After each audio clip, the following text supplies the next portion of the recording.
Hey guys, it's Ted Bogert. Welcome back to the Ted Show. You know how much I love veterans. I love working with veterans. I love anything to do with community groups that support our veterans. And today I'm super excited to have John Green and James Burse here with Operation Barnabas. We're going to talk about their why and how they got involved and learn more about this. And I have to give a shout out to Agnes Frey, who introduced me to James at an event we did at the Orlando Regional Realtors Association. And she's another one with a heart for veterans. And I thought, oh my God, yes, I've never heard of you. Why have I not? So let's get everybody knowing all about Operation Barnabas. So welcome to the show, friends. How are you? Good. What's up? Good. All right. So John, we're going to start with you. John Green, tell us a little bit about your story and then how you got involved or how Operation Barnabas came to be in your life. Yeah, it's a pretty incredible story. Way longer. We're actually writing a book about it. We're having a book put together because it's just that much of a weaving of the story. But the short version, the 30,000 foot version is my best friend is O.C. Trey Fagan. He is the co-founder, and he was a 17-year MARSOC Special Forces Marine sniper. And after 17 years and multiple combat tours, he came back like many of these young men. James is going to share his story. He's a Purple Heart recipient. Broken physically, broken mentally, and just the transition wasn't there. And so he actually went AWOL on a Tuesday and was about to throw away his entire life, his entire career, when 3 of his Marine buddies showed up and said, "We love you too much to let you do this. If we have to physically whip your tail, we're going to take you to get some help." And that led him to a VA hospital where they checked him in. That led him to AA, Alcoholics Anonymous, where he did the 90 days straight. And in that group, he met a man who led him to a local church, led him to faith. And that's where my wife and I were attending. And we met Trey. And it's a funny story, but basically our daughters they claimed to be the founders of Barnabas because they were 10 years old at the time. They'd already met in a Sunday school class. And that afternoon, my wife and I had made a kind of a pact, I guess, to say, hey, we were going to start mentoring people. We'd seen people come, turn their lives around, have these great transformations. And then it's like patting them on the back, like, all right, good luck, have fun with that. There wasn't anybody helping them in this new life. And so we wanted to kind of mentor. And so I had seen this couple, this man and woman and their daughter get baptized in a horse trough in a gymnasium. And I said, hey, we're going to mentor those people. And I didn't know that the daughters had already met. So that afternoon, it was a Sunday. That afternoon, my daughter says, hey, I want to hang out with this new girl from North Carolina. And I said, well, we got to meet the parents first. Typical 10-year-old. She's like, great. I already invited them over. They're on the way. And I'm like, what? So I opened the door up. Can't make this up. Tatted up, all up and down, hat on backwards, shirt, pants ripped. And in my mind, I'm going, I'm not letting my dog go with this guy. I'm just letting my 10-year-old daughter, man. What's happening? He sat down on my couch 2 hours later. Man, God did what only God could do, man. We were just, his wife was talking to my wife in the kitchen. And so I kind of said, hey, man, listen, I'm getting old. You teach me how to be a MARSOC Marine, keep my body in shape, and I'll teach you how to be a MARSOC Christian, man. I'll help you grow in your faith. And so he had this torture chamber set up in his yard, and I'd be trying to keep up with him, puking, trying to go. And then we'd sit on the back porch and we'd study together. And then we just started doing life together. And so that model right there of two men coming together, one-to-one mentorship, doing life together, that's what sparked Barnabas. He came to me one day and he said, John, I want to do this for every veteran that wants it. We want to replicate this again and again and again. And that's what we've done since 2017 is one-to-one mentoring, pulling these men and women, female mentors, veterans in, and just literally, there's thousands of veteran organizations out there and they're doing good. They're giving them houses and cars and experiences, and that's all good. But the next day they got to go back to their life. They got to go back to their broken marriage. They got to go back to their stuff. Who's getting into that mud? Who's getting into that mess? That's what we do. We get in the mud. So that's kind of the 30,000 foot view, but I want to introduce James because James was one of our veterans that we helped, and now he works for us and with us. So it's a beautiful thing because we don't just mentor these men and women to get whole again and say, hey, look at me. It's then who are you helping next? It's the next man up mentality, and James is a perfect example of that. So I want to have him share his story. I love it. Thank you, John. That's a great story. Sometimes I ask origin story and they start with, well, I was born in. So I really appreciate you sharing the genesis of Operation Barnabas. That's an awesome story. Thank you. All right, James. James, tell us about you, who you are, and how you got involved with Operation Barnabas? Well, I'll start by saying that, when I decided to go in the military, I wish I would have read the fine print. I didn't know I assumed what an engineer was. I didn't pay attention to the combat part in front of that. So next thing you know, I'm doing mines and making bombs and doing all kinds of crazy stuff in the military. And then one day, facing my first Purple Heart at 19, 20 years old. We got hit with an IED, my first deployment. And ever since then, my body started letting me know that I'm on a time clock. So did 2 more deployments after that. And then I got to Fort Hood, and, I was so used to just deploying. I didn't want to be home. I didn't want to be back. I wanted to be overseas. I had some Batman type mentality going on. I wanted revenge, all this stuff in my head. I felt like being in the country was not important. If I was important, I was over there overseas. So all that led to the fact that it came up to 2015, and I was broken. I was cracked out. I was going through a divorce. I had 189 days of leave saved up, so I ain't been home in years. I haven't had no rest. I went from Iraq to Afghanistan to Korea to Afghanistan to Texas, and I didn't have no time off between that. So I eventually cracked out. They medically discharged me, and they told me, don't worry about it. You got a Purple Heart. You're going to be all right. The VA going to take care of you. Cool. I believed it. Then I get out, and then the VA didn't take care of me. And then I went homeless in Miami, contemplating suicide, contemplating a lot of things. I end up meeting my wife. She tried her best. She would sing. She tried her best, but it still wasn't enough. And then we moved to Jacksonville, and then I started racing cars. I started being, an adrenaline junkie. And then one day, a guy from the Navy, older Navy head guy, pulled up, same car, Hellcats. And then he looked at me, and then he rolled down the window and said, "Hey, are you okay?" And I don't know what spurred me to give my usual advice is, yeah, I'm good. But man, I told him, no, I'm not okay. I had a 40 ounce drink next to me. I'm drinking and driving. I'm like, no, I'm not okay. I'm wilding. I'm addicted to coke at the time. Just doing whatever it takes to get a feeling, to get numb, to enjoy life. I was doing it. And then we pulled over, and he told me about Operation Barnabas. And I was like, you know what? I'm going to check it out. So Operation Barnabas was just ready to go to, in 2022, they was getting ready to go to Hurricane Ian. And that very next day I met them, Operation Barnabas was like, yeah, you're supposed to go with us. And I was like, man, I just met you guys. And my wife was like, you're just going to jump and go with these random people? And I was like, yeah, I'm just finna just jump in the truck, go down south, and I'm finna serve. So I ended up serving 4 months. And during that time, they mentored to me. I had one-on-one, multiple guys who was in the process, out the process, or in the stages of going through what Barnabas was going through. And they just kept instilling in me, encouraging me. And that's kind of what Barnabas means, sons of encouragement. So they just kept encouraging. And then I ended up finding my passion. I ended up finding purpose again. So I ended up finding that, man, I like teaching kids. So John introduced me to Nolan Carroll. His mother was the former lieutenant governor of Florida. They opened up a JUCO football team for kids, and then I started mentoring those kids, and then it went further than that. I was like, I lose friends every year at this point. Suicide is really high in the lifestyle that I lived, especially as engineers, especially as combat. So I lose friends almost every year at this point. And I always wanted to figure out a way.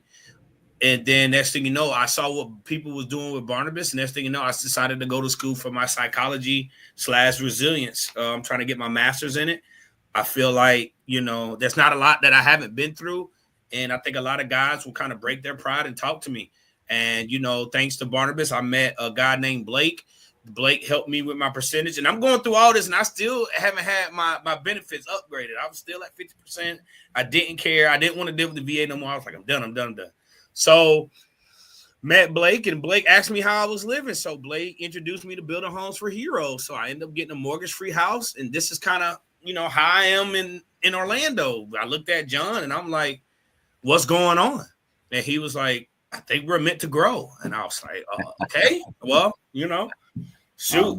Went down to here I am in cut it out, Cleo. Here I am in Orlando, and things are beginning to take shape, man. People are calling us and being like, hey, can you pull up? We're going to give y'all a check. What? We're not even putting in for this stuff. We're just moving, and we kind of know the model. We want to protect people's investment. Like, if you're out there and you want to do something for veterans, allow us to come in and take care of your investment. Make sure that guy doesn't burn the house down or go up the street or do drugs or hurt anybody. We're kind of that buffer zone before it gets too late, because we're going to do everything we can in this program to make sure you get that jump, that landing start that I needed. You know what I mean? And I kind of know what you need to continue. And we kind of have done this for a while. So we kind of know, what it takes for a person to be successful. Well, that is a testimony. I have lots of questions. First of all, thank you. Thank you so much for your service. I mean that from the bottom of my heart. It's just such a big sacrifice that I feel like we forget a lot. And so that's why I love doing shows where we're focused on veterans and giving them, to me, the respect and the give back that we should give without having to go around and beg for it and get checks and have 35,000 different organizations. So thank you for that. And John, I want to ask you, when you're listening to his testimony, what goes through your mind? I mean, when Trey and I started this, we had no idea. I had no idea I'd be sitting here today on your show or being able to promote this outside of our little dot on the map. Just see the impact, because it's hard. What we do is different from other ministries, other organizations, other nonprofits, because we're in the mud with people.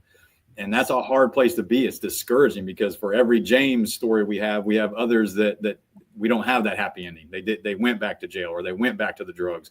And so it's hard and it's messy. And so to have a James story, to have a story like we published last month about another Marine that we had assisted, the Marine that we helped just place in Orlando at the Erlo, man, he got a standing ovation at the Chick-fil-A. Chick-fil-A shut down operations for 2 to 3 minutes, the entire restaurant, standing ovation.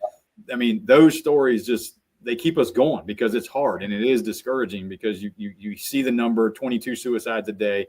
It's not going down, despite millions and billions of dollars being given to the government, and they're trying, it's just not. So to have an organization like ours that goes, no, we can put a dent in that. We have the model, we have the formula. It's not perfect, but if you're really going to impact a life like James, it's going to be in doing life together. It's not going to be because you gave him a house or gave him a car or gave him things. We're giving them community. We're giving them a family. And that's what changes lives. That's what's transformational. And that's what I love about James's story. And we could sit here all day long and tell you story after story. 200, 300 different veterans that like James came to us. We had one veteran that we just found this out recently. We didn't know this part of the story.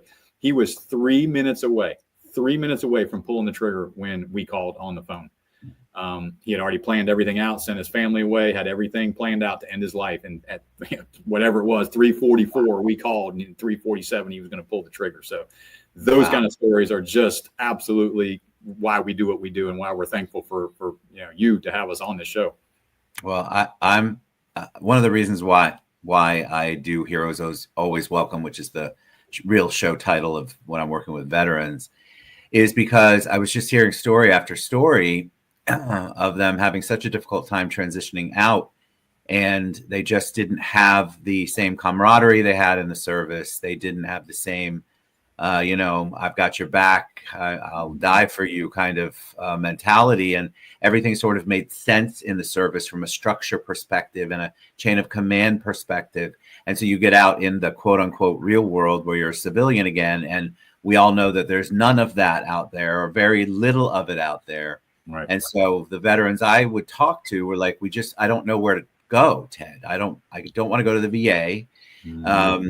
I Googled different organizations, but they have one little piece here or there, and it's really not what I need. And so there's really no giant resource, which is why I was like, I've got to do a show where we start to show people the resources that are out there, the veterans. So kudos to you guys, because honestly, every vet that I've talked to who's transitioned out has a story about the difficulty of it. and what it's amazing, man. Talk about it, James. They give, you've done, like, for me, my mission was tier 1. My mission was the most important mission in the United States. You got to clear the road. If you don't clear the road, if you don't find the bomb, the mission doesn't continue. The people that have a mission outside of you don't make it to that mission. You either get blown up or you find it. That was my mission. That was and then I get out the military and nothing is that important to me. You know what I mean? So it's hard to be like, okay, I'm gonna go do this regular job and feel purpose about it. Feel like getting up. It's like, oh, whatever. So, and then you go to places like, man, I tried, I don't want to put no businesses out there. I don't want to get in trouble, but I done tried some major places to go get jobs and I was turned down. And it's like, okay, why am I getting turned down? Oh, because you didn't have the prerequisite or because you didn't have the history of the job. Well, what do you mean I didn't have the history? I just served my country for 10 years. That should be something, right? But it means nothing to a lot of hirers. They're like, well, you don't have experience. Well, I couldn't get experience. I was at war. Well, you're at the bottom of the food chain. I'm not going to go to the bottom of the food chain. My ego kicks in. I don't deserve that. Why am I doing that? No, you don't. You don't deserve that. And I hear that a lot too, is trying to convert what your training is into the military back out into civilian life and put on a resume is just very difficult to do for short-sighted employers who don't understand that you come with these amazing discipline trainings, team-oriented, and how important that is for the culture of their organizations. But they're so one-sided, or they've got AI checking all of the resumes, or they've got somebody who's never served or has no concept of what you all do. And so it's very difficult out there, which is why a lot of veterans, the 22 a day, but also a lot of them struggle on every single day trying to figure out what their purpose is, and they can't get hired. I have a gentleman that's a friend of mine who builds flags. He built this one behind me. And I don't know if you can see it. I'll send you all. But he was lost. He was banging his head up against the same thing. Very suicidal on a regular basis. And he found the right people with the right support to figure out that, hey, I can produce these and make some money, and I can also give back to the military. And he does a lot with Gold Star families and things like that. So it's just, when I hear your stories, it's just so emotional for me because I've heard this story over and over and over again in some version. And that's why it's so important for the community to get together and rally around you all, in my opinion. So tell them who should reach out to you. If I have a veteran who's watching and they say, that sounds amazing, James' story sounds life-changing, who is the person that should reach out to you? What are they going through that they should reach out to you? So if they go to our website, or if they just go to the website, and you'll see the number for Barnabas. So that number goes right to James. So that text, that call, he's going to land right there at his fingertips, and that's where the process will begin. And again, we're growing. We're trying to get the support and the funding and the things that we need to continue to impact. Because, like I said, we started with 2 guys in Keystone Heights, Clay County, Florida. And now we're expanded into Orlando. We've taken veterans out of Hillsborough County through their veterans pod in their jail down there. We're in the Duval County jail now. We're working into the Clay County jail.